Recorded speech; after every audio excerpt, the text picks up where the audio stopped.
the only thing that really matters is profit in a company. It should. You want to see top line growth, but if that top line growth comes at the cost of actual profitability, then you just constantly raise more money from the next sucker to keep the thing going till eventually you have an inflection point where you make profit. But if you don't have an articulated vision for how that happens, you just continue to light your cash on fire. Welcome to Married to the Startup. I'm Alicia Mackenzie, a wellness entrepreneur and digital creator. Alongside me is my amazing husband, George, the CEO who's always ready for a new challenge. We've been navigating marriage and running startups for over a decade, and we're here to share the real, unfiltered journey with you. Join us for insights and candid conversations about integrating love, family, and entrepreneurship. This is Married to the Startup, where every day is a new adventure. Welcome back to another episode of Married to the Startup. I am your host, Alicia Mackenzie. And this is Olive. Hello, Olive. Hi. Welcome to the show. Yes, she'll be broadcasting live from the seat. Okay, so we had a bit of a technical snafu last week where one of the cameras was not filming, another one of the cameras ran out of battery. And as much as I believe in the phrase done is better than perfect, we could not put out a shitty episode. So we chose not to put anything out, and now we're back. So we're going to redo it. It's a bit deja vu in here. It is a bit deja vu, except I feel like we have more information now than we had last week. I know. It could make for a better podcast or not. I don't know. Okay. I'm better with less information. All right. I like to speculate. So the scene is 2017. Good year. What happened in 2017? We had a baby. Okay. 1 year post I had sold acquisition. Yeah. Okay. Sold the first company a year before. Okay. So I had some, and I think, okay, okay. Got it. Did you have free time? I think I was about to take sabbatical. So I was about to have a lot of free time. Which means that this was actually a product that you and your nerd friends used. I did. I was a subscriber. So you can go see any movie you could possibly imagine in the theater for a bargain price of $9.99 a month. Yes, I'm in. Which is less than the cost of the ticket itself. Lovely. Right? So do the math. You go see 5 movies. I think a ticket was maybe like $13. Let's just say 10 to make the math easy. Mm-hmm. Right? That's $50. Yep, for 10. For 10. And you saved $40. Yeah. Nice. I see. And I was part of that. Wasn't one of those people that saw an exorbitant amount of movies, but I think for a few months, my buddy and I, Dave and I think we watched 2 or 3 movies a month, maybe like one a week. Definitely. It was great. And we all know that movie theaters don't make money on the ticket prices. Right. It's all in the concessions. They make it all in the concessions. But this felt like a real bargain if you snuck snacks into your purse like I always do. What a great product for the consumer. And I think there is a Netflix series about this. So if you want to go watch that, feel free. I think it's an HBO. Is it? It's on HBO, I think. All right. So the original founder is not Mitch Lowe. Contrary to popular belief. That's what we were initially led to believe after our beginning research on this episode, is that the former co-founder of Netflix is now the founder of MoviePass. But that is not the case. He came along later into the story. Which turns this story into more of a... I think it's a happy ending. So this story has a happy ending. But it has a good story arc. But I think it starts with 2 people with a vision, and then how, that can go awry and your vision can get stolen. Yes. Yes. Which, okay, actually, before we dive into this, I want to talk about that because I have currently seen it that you have a great idea. Everybody's got a great idea. You start a company. Okay. Somebody comes along and starts a similar company as yours. What is your initial thought? Imitation is the best form of flattery. Yeah. And I think that if you're in a market and you don't have competition, there's no one like you, then you're not in a market. Okay. That's my feeling as well. Yeah. So if you're it just validates your space and your thesis. Like other people are in that space, then it means, hey, it's a vibrant space. There's something out there. It's a market need. Mm-hmm. It's a viable thing. Now I have to win. And I think now that I'm in my late 30s, I've seen a lot of people start stuff and then it never goes anywhere. Yep. And I'm like, okay, here's another one. Mm-hmm. Right? Like, oh, that's cute. She wants to try it too. Let's go. Like, yeah. And it could just be more people that are out there. They're out there identifying the target market. They're spending marketing dollars educating the market on your product or service. So now you are benefiting from all their marketing because, eventually someone does the research and goes, how are you different than company X? Yeah. And maybe you get a sale that you wouldn't have gotten otherwise because they're out there marketing to the same people that you would have marketed to. Agreed. Okay, back to the story. So MoviePass was co-founded by former Miramax executive Stacey Spikes and serial entrepreneur Hammett Watt, not Mitch Lowe. Right. So and not Ted Farnsworth. Right. Yeah. So when MoviePass was the darling of the industry for a couple months, it was those names, not the original founders, that got all the pub. So how did we get from guys with a vision and a background in movies and a love for movies to Mitch Lowe? The company struggled after their launch with funding, right? Which is usually the case. Yeah. And I think their model, they were pre-buying tickets or doing something so it was capital intensive. So they needed to raise funds. They need to market. Okay. I get it. I think they did an initial fundraise. And then when they went back to go for another fundraise, the people they were acquiring capital from said they would not invest if they did not bring in their guy. Yeah. And I think that's, unfortunately, it's a common scenario, especially for first-time founders. And I mean, you can see both sides of it. One side of it is, I'm an investor. I'm investing a lot of money based on a pitch deck and a few meetings. And if I don't like the business model you have today, or I don't trust that you're growing at some kind of rate, and I would like to guarantee my success. So I would like to put a guy in that I know has done it before and I know will bring me success. So I can see that side. And then the other side you see is, the guy that had that success, he didn't get that initial success until he got that success. Right? Yeah. You can't, there's no fast track to getting a win without having got a win. Yes. So if you want someone that's gotten the win, eventually someone has to take a chance on someone to give them the win, or they'll never get the experience of having the win. So why would you not invest in me? I'm obviously got a great idea. The company's growing. The industry. I know this company. I've built it. So I can take it to the promised land, but I just haven't done it yet because no one has invested in me yet. And the original vision, the original concept of MoviePass was, I think, based on the idea that people have gym memberships and they never show up. Exactly. And that is how you made the math work. Right. So a lot of these big gym memberships, it's $9.99 a month. It's $14.99 a month. And people are all gung-ho about it for the first 2 months of the year. But then the other 10 months, they're not using the membership and the gyms sit empty, but you have this nice, consistent stream of revenue. Yeah. And I think even in the gym membership space, the ones that dominate the headlines are the Planet Fitnesses, these guys with the $9.95s. But it's been forever since we've joined a gym.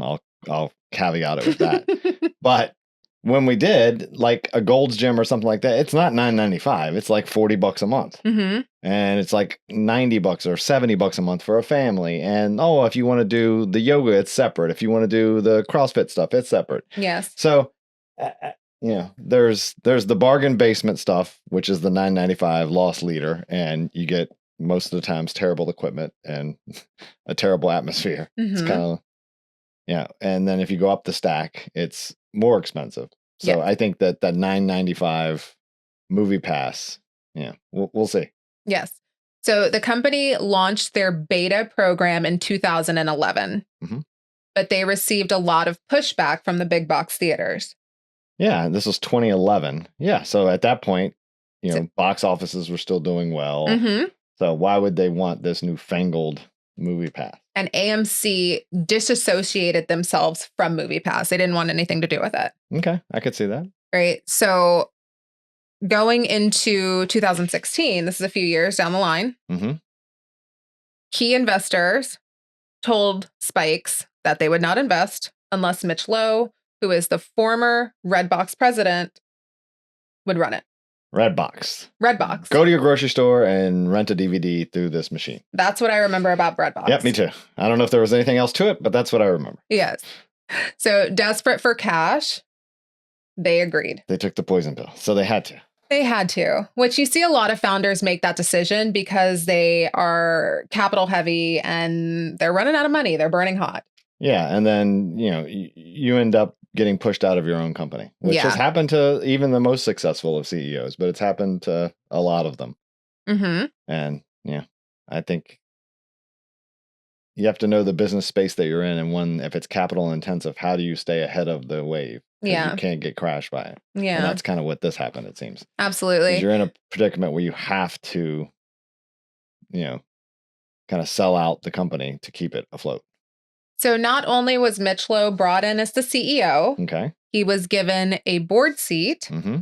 And then he was also, he just had more voting power than the founders. Yeah, I think he had a board seat, and then he had another board seat with the investor, and then maybe he got some equity and got a third board seat. So as part of that, the investor brought in his own CEO, and then also ended up getting a stranglehold on the board vote. Yes. Which that is something that founders would, have to really struggle with. Like, that's the one thing you shouldn't give up. Like, even if you get pushed out of CEO and that happens sometimes, and sometimes for the betterment of the company too. Sometimes you're just not experienced enough, or you don't see the big picture, or you're really focused on the technology side and you're not the CEO guy. And that can happen, but you have to protect your voting interest. You have to protect the company, which means you have to be able to, be the deciding vote. You have to be able to swing it. And if you can't, then, you got to find hopefully an alternative on the money side. And that's where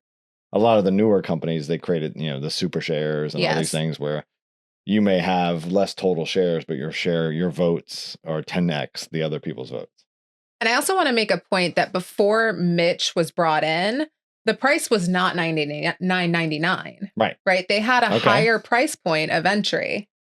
Yeah, the $9.99 price did not come about until Farnsworth. Okay. So the original MoviePass was launched with more profitable price point, probably closer to on the gym membership, the match, probably closer to a Gold's gym, like $40 a month. Yeah, something around there. All right, so they had a more reasonable price point, which made the math somewhat work. Yeah, so Mitch Lowe was able to persuade Ted Farnsworth, who was the CEO of a data analytics firm, Helios, to purchase a majority stake. Okay, so as part of another fundraise. On the condition that he increased subscribership from 20,000 to 100,000 in 6 months. Okay. So classic example of all I care about is growth. Yes. Right. So I think I can see the picture formulating of what goes wrong. And when you do that is, someone told me that one time is you have to be careful what you measure. So whatever you measure as success, everyone's going to game to those metrics. So if your success for a help desk is, I want closed tickets as fast as possible. What are you going to get? You're going to get a fuck ton of closed tickets as fast as possible. Yes. When in reality, what you really want to measure is customer satisfaction. Are the issues getting solved? Yes. And how fast are the issues getting solved? But if you turn it into just raw metrics on tickets, you're just going to get a lot of tickets and most likely a lot of unhappy customers because they're going to say, oh, it's not a password issue. It's an issue with the system. Let me close that password ticket. I'll open another one and I'll route you over there. Oh, that's not that issue. Let me close that ticket. Let me open another one and route you over there. And then you just get routed around and never actually solve the problem. Which from a user standpoint is the most frustrating thing you could possibly do. Yes. So now we gamed the metrics and we said, okay, I will come in, but I want to see rocket ship top line growth and subscribers. That's all I care about is top line growth and subscribers. So what decision does Mitch do to grow subscribers? Exactly. So you have a $40 to $50 price point, which was sustainable and maybe even profitable. Right. Okay. He slashed it to $9.99. Now that's a deal everybody wants. Exactly. Right. So now what happened to my subscribers? It shot through the roof. Yes. Skyrocketed. Of course. To over 3 million in less than a year. Bam. That saying got us 100,000, so he got his money. He hit the metric. He hit the metric, and it made it the fastest growing subscription service since Spotify. Right? So you slice the price point. It's balls a to the deal. wall. It's a deal too good to be true. I could go to the movies unlimited times per month for $9, even though the cost of every ticket is $12 to $15. So the company loses $12 every time I go to the movies. Mm-hmm. And that sounds sustainable. And the original founder is still in the mix, right? So he's still on the board, I'm sure. He's still on the board, and he's watching this thing, and he's like, what are you guys doing? Like, you were learning how to build a plane while flying it. Yeah, that happens quite more times than you would think. That phrase gets uttered, and that's how it actually works. Yes. So the math was just impossible, right? So you've got $9.99. And then you have $12 to $15 a ticket in most markets. Yep. And MoviePass lost $40 million in May of 2018 alone. So $40 million in a month. Wow. Mm-hmm. So if you had that cascading for a year, what's almost $500 million? Yes. In a year? Definitely. Yeah. So this is. But they got their top line growth in subscribers. But this is really just such a fallacy, right? I think Warren Buffett used to say it like he has a problem with EBITDA, but if you think about it, the only thing that really matters is profit in a company. It should. You want to see top line growth, but if that top line growth comes at the cost of actual profitability, then you just constantly raise more money from the next sucker to keep the thing going till eventually you have an inflection point where you make profit. But if you don't have an articulated vision for how that happens, you just continue to light your cash on fire. Absolutely. So during this, they realized they couldn't keep up with the demand. So they started just making some changes. Oh, the famous change, i.e. the password lockout. Yeah. So first they limited it. They said that you could only go to X amount of movies a month. And then they tried to limit it again, saying that you couldn't do it during peak usage. And then finally, the last and final straw was changing passwords of the heaviest users. Yeah. So they couldn't get into their accounts. How fucked up is that? I mean, yeah. Like, I'm paying for the service, albeit I'm stealing the service because you fucked up in your pricing, right? But that's not my fault. Yeah, you screwed up. And you're going to lock out my accounts. But it's not even lockout where you're going to tell me, hey, you've been locked out because you've abused the terms of service, blah, blah, blah. No, I'm just going to change your password. Definitely. Oh. And what really gets me, though, is that during this whole thing, the founders were treating it like it's not that big of a deal. And they just, I guess. The founders are the CEO, the new owners. The new owners, the new CEO. So it has been reported that Farnsworth spent over $1 million on a Coachella event for the company. That sounds eerily too close to home with some of the things that companies I've been involved with. But yes, I get it. That happens. There's some people just, are the. Is it rose-colored glasses? Is it delusion? Like, what is going on in a founder's head? It's not a founder. That's not for me, a bootstrap founder would never do that. Yes. Right? It's more of someone who uses other people's money and only cares about top-line growth. And if it costs you $1 million to get $500,000 in revenue, you don't care because you got your $500,000 in revenue, when in fact, that's a losing business model. Yes. And far too many companies do that tactic. Yeah. And as one former employee said in the documentary, they had spent over $1 million. Meanwhile, there weren't extension cords to plug our computers into. Right. So the basic necessities were just completely ignored. Yeah. Marketing and sales gets all the money. But and the party must go on. Yeah. You got to sell. You got to seem like you're, a rock star company, even if you're failing.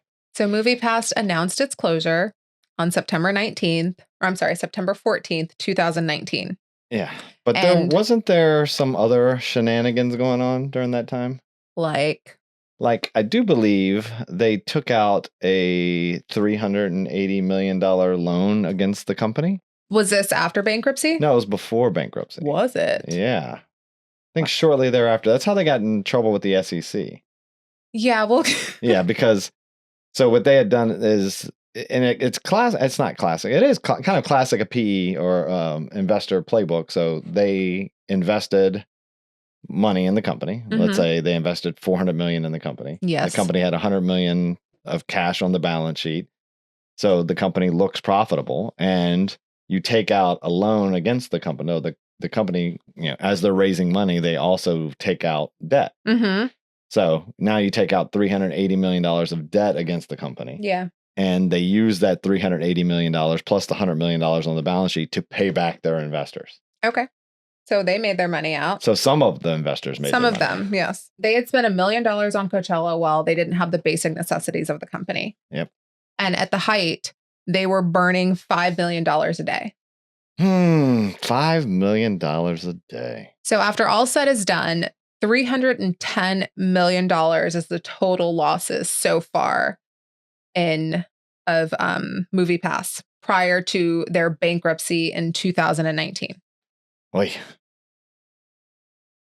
So January 28th, 2020, that's our anniversary. It is. And that's also the pandemic year. Oh, that was. Okay. That's a good time to file for bankruptcy, I It guess. is. Right? Well, I mean, it's probably going to go from bad to worse because who the fuck's going to movies? Yeah. Yeah. Soon. Okay. I guess that's a good time. Yeah. So the parent company filed for Chapter 7 bankruptcy. Okay. Ooh, Chapter 7, not Chapter 11. Yeah. So not just a debt refinance. This is probably Chapter 7 is full bankruptcy, I think? Yeah. Chapter 7 is a full bankruptcy. So usually companies file Chapter 11 where it's just like a restructuring of debt. Right. So Chapter 7, I guess, was a clean sweep of everything. And this is kind of what's comical to me. The two heads of the company, so Lowe and Farnsworth, are now in securities court after doing some shady securities fraud scheme. Yeah. I think, and there's more to that story that we could talk about later. Yeah, we'll go into that. It's basically how they were taking out bridge loans and they were taking out convertible debt and basically increased the dilution like 9,000% or something. So yeah. Crazy stuff they were doing to try to keep the company afloat. I think the distinction between Chapter 7 and Chapter 11 is important because in November of 2021, a bankruptcy judge approved the sale of MoviePass back to the original co-founder, Stacey Spikes. So this is the man that built it from the ground up. And probably for pennies on the dollar. Probably, which... I think he bought it for like 100 and some million. He damn deserved it. Yeah. Imagine having to sit there the entire time and watch these guys butt fuck this company and then not being able to do anything about it, but then being able to rise from the ashes and buy it back. That must have been glorious to kick them all out. I know. So he relaunched his company in August of 2022 with a tiered pricing model. So how about that? $10, $20, $30 monthly, operating at over 4,000 theaters nationwide. And the company had its first ever profitable year in 2023. Nice. So this is like a full circle, like rise from the ashes. Yeah. So I've been vindicated. My idea didn't suck. It was just these two morons that completely drove my company into the ground type moment. Yeah. And, just so happens to, be, two black founders that were pushed out and then they get to come back in. And that's probably a rarity where you get to come back in and get control again. And, been successful and hopefully they continue to be. But that's not also, and it's also the validation of their idea. Like every movie theater now has a subscription plan. Yeah. And in the beginning, AMC, all these movies were, poo-pooing MoviePass and like, that'll never work, subscriptions models, blah, blah, blah, blah. And to know that now their idea is a standard. Everybody does it. Yep. And I think MoviePass's differentiation is that they sell kind of a credit system to use in any movie theater.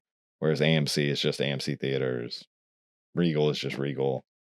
So it's interesting that, they had a great idea and it's not like a lack of execution. They had a lack of capital. Yes. And when they went, it's always, not all money is the same. So sometimes, you get dumb money or you get money that has, other ideas of what they want to do. And then they end up, tanking a good idea. What annoys me, though, is that in my heart of hearts, I believe that if Stacey Spikes and his original co-founder were white, they wouldn't have had any of these issues. Quite possibly. I mean, it's a sad fact of life, but Hmm. I believe they were discriminated against and had to lose 90 million in the process before he was able to rebuy his own company back. Hmm. And imagine all those investors and people that invested along the way Hmm. and, got left out in the dry.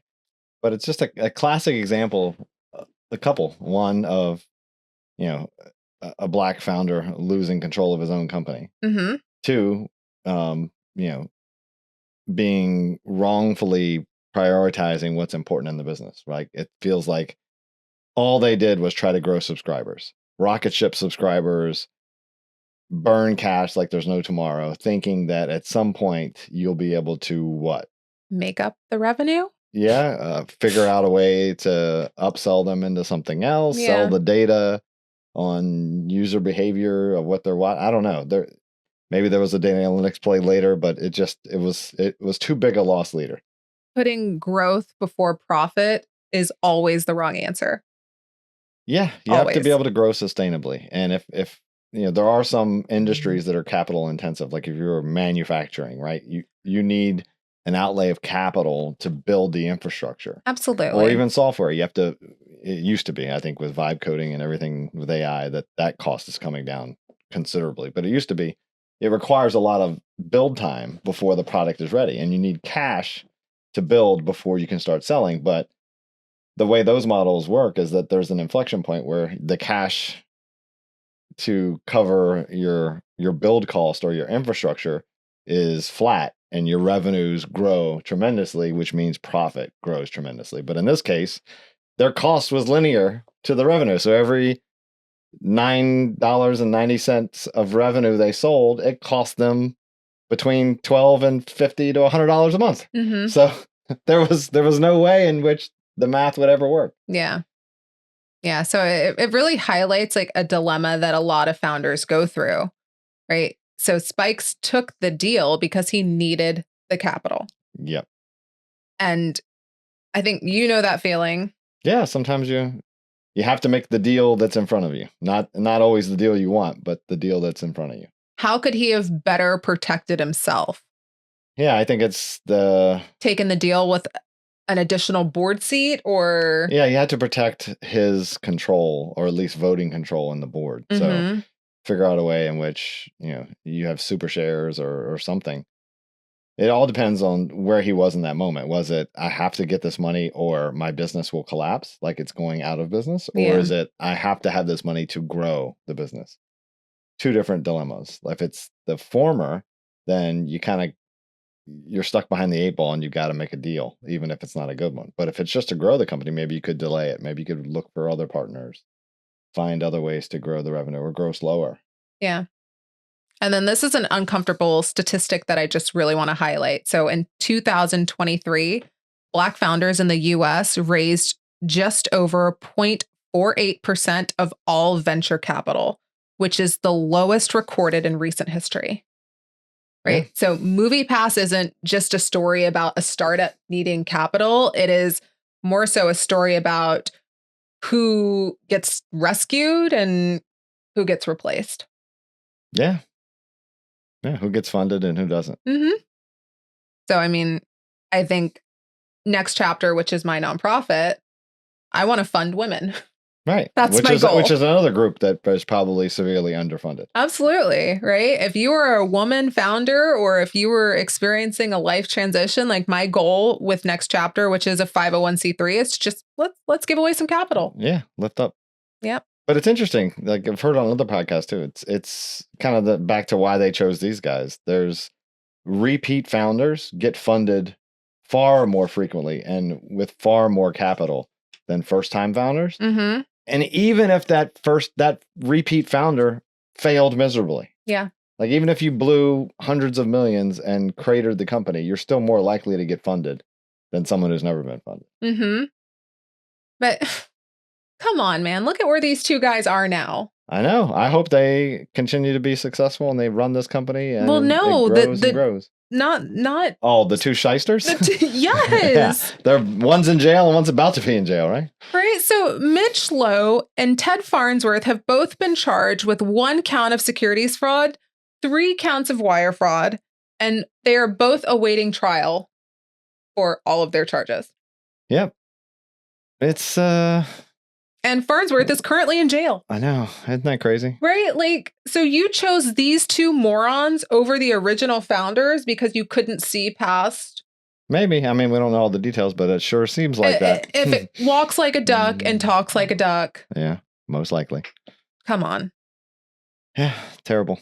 When we originally recorded this podcast, I wasn't sure that MoviePass was even a sustainable idea, but now it is. Yeah, it works. It's still available. It works. And every cinema basically has one, but they've just, like MoviePass is a credit system where you buy credits and then those credits are, they buy more of a ticket or less of a ticket depending on what you're trying to buy. So if you're going to a snoozy matinee on a Tuesday, right, it's probably not that many credits. But if you're going to, first run of Avengers on Friday night, it's a lot of credits. You know who needs MoviePass? Who?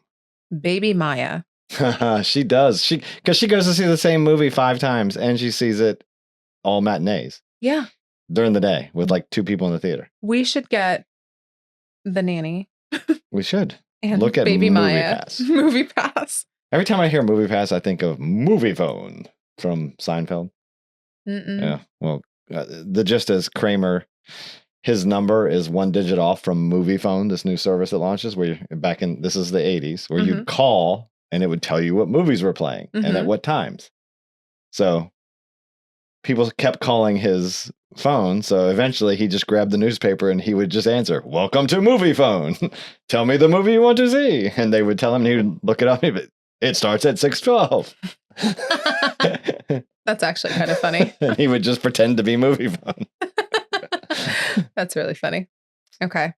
So this was a story with a happy ending. It was. They got their company back and it's profitable and still running. And, they can take solace in the fact that their idea is now the industry standard. Every movie theater business has a subscription service based on their idea. You know what I was thinking about when we were at the airport?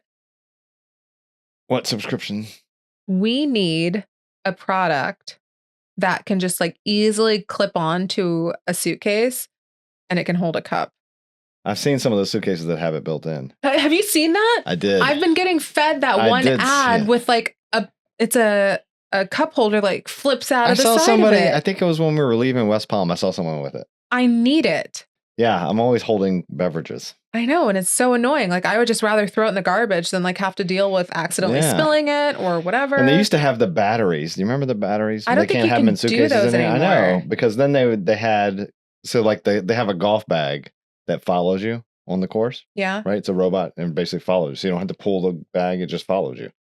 So how can humans be lazier? Right. But now if you had that for like your suitcase in the airport, it would just follow you. And you'd walk and it would go on. You can hold your cup and you don't have to worry about it. That'd be really nice. Yeah. But I think the batteries are an issue. The batteries are an issue. I think they explode on airplanes. Maybe. All right. But I think that's just checked bags because of the pressure in the cabin. I think you can have it because your phone doesn't explode. You can have it in a pressurized in the cargo hold. Did you see that one computer that caught fire in the... No. Yeah. Inside the cabin? No, I didn't. Yeah, that was a thing. Okay. Until next week, make sure you subscribe. Yes, subscribe. Thank you for tuning in to Married to the Startup. We hope you enjoyed today's episode. If you did, please take a moment to like, rate, and subscribe to our podcast. Your support helps us reach more people and keeps the conversation going. If you have any questions or topics you'd like us to cover, drop me a message. I love hearing from you guys. Until next time.